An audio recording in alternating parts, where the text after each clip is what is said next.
The book of James Allen entitled As a Man Thinketh talks about self-help, in which he strongly emphasizes that the key factor upon mastering our lives is through utilizing the dominion of our thoughts, wherein it can aid us upon enriching our philosophy and character as a person in obtaining a better self.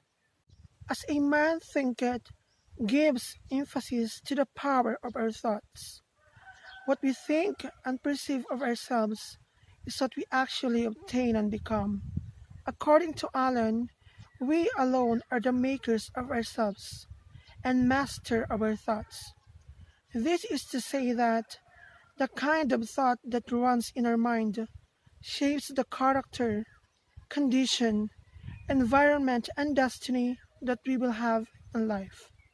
After I've listened to the audiobook version of As a Man Thinketh, I ended up having a lot of self realizations and learnings, and I will address this by means of citing certain points from the audiobook that I actually take note of. Firstly, it was mentioned from the starting point that man is the master of his thought, molder of character, and maker and shaper of condition, environment, and destiny. This strong contention made me realize how powerful we are as a person. The contention per se tell us that we are the master of our thoughts, meaning we can freely think of anything and can manipulate our thoughts the way we want it to be built and exude. The kind of thought that we are creating and feeding our mind actually molds our character as a person, either good or bad. It is really astonishing to find out that our thoughts can conquer ourselves, depending on what we want to become and purposes in life. In addition, the condition, environment, and destiny that we will have in the future all rooted from the same thought that we have implanted and cultivated within ourselves. That's why we indeed need to become mindful upon the kind of thought that we will instill our mind because it might either bring us the best or worst in life. Flourish within and be fruitful outside. In accordance to this point of view, we must dig deeper into our mind in order to build a strong foundation of destiny and future. Be the Lord of our thoughts and start living according to the whisper and outburst of our own feelings and thinking. Secondly, upon reading and contemplating my notes, there is another contention that magnetized my attention, and this is the perception that thoughts and actions are jailers of faith. Meaning, if we think of having a strong conviction and exhibit it through actions, then this is where we can hold faith, in which it cannot just help us upon becoming a virtuous person, but especially in aiding us to learn the spiritual lesson of life. Faith can mitigate all the tough circumstances that awaken us. Just be the sole author of our condition, be rightful, have a healthy principle in life, and always fight against the circumstances that may hamper our track towards success. According to Allen, man is buffeted with circumstances, and these circumstances doesn't make a man, it reveals himself. What I have understood from this contention is that every circumstances that comes in our way doesn't make who we are, but it only exhibits the life we are dealing with. A kind of life that was molded by circumstances that we have experienced upon attaining our vantage point as a person.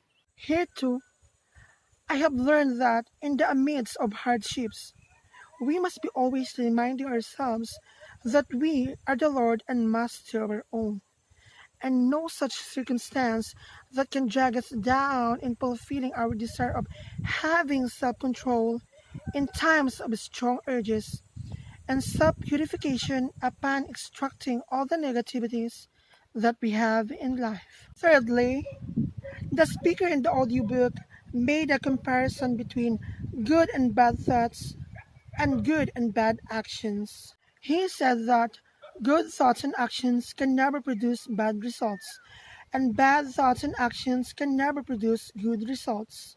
It is to say that nothing can come from corn but corn, nothing from metal but metal.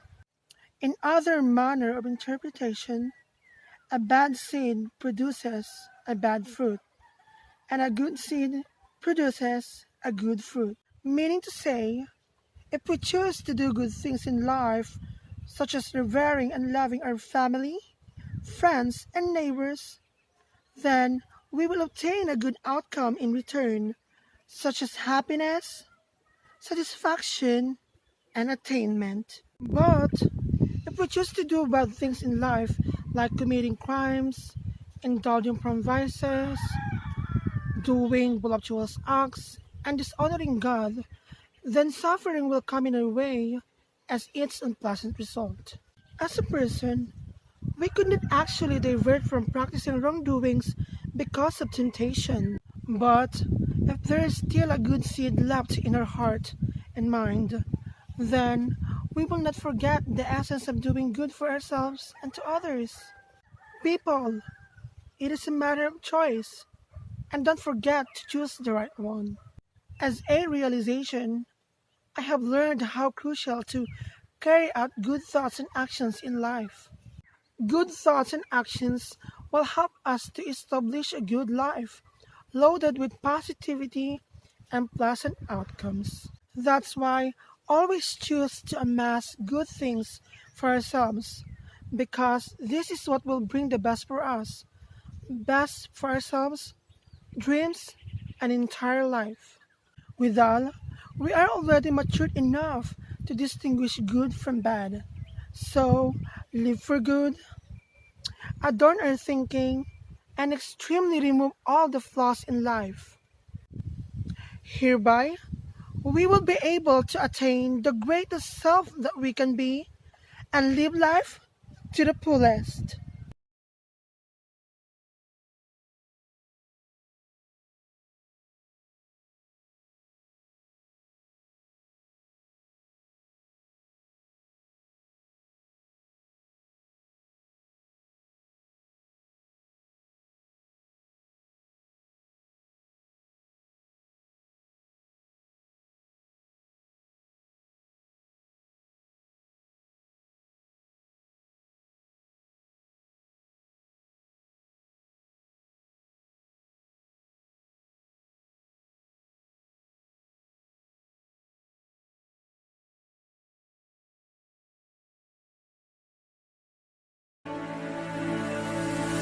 When the sharpest words wanna cut me down, I'm gonna send a flood, gonna drown them out. I am brave, I am bruised, I am who I'm meant to be. This is me. Look out, 'cause here I come. And I'm marching on to the beat I drum. I'm not scared to be seen, I make no apologies. This is me.